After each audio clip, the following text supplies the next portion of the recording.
శుక్రవారం ఆకివీడి దగ్గర చిన్న కాపవరం అనే స్థలంలో మీటింగ్కి వస్తూ ఉన్నాను.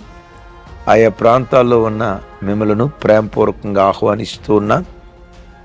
ఒకవేళ నేను ప్రకటించిన స్థలాలు మీకు దగ్గరైతే మీరు ఎరిగిన వాళ్ళందరికీ షేర్ చేసి మీరు కుటుంబాలుగా ఈ మీటింగ్స్లో పాలుపంపులు పొందాలని ప్రేమతో మిమ్మల్ని ఆహ్వానిస్తూ ఉన్నాను. దేవుడు వీటన్నిటిని ఆశీర్వాదకరంగా జరిగించునుగాక.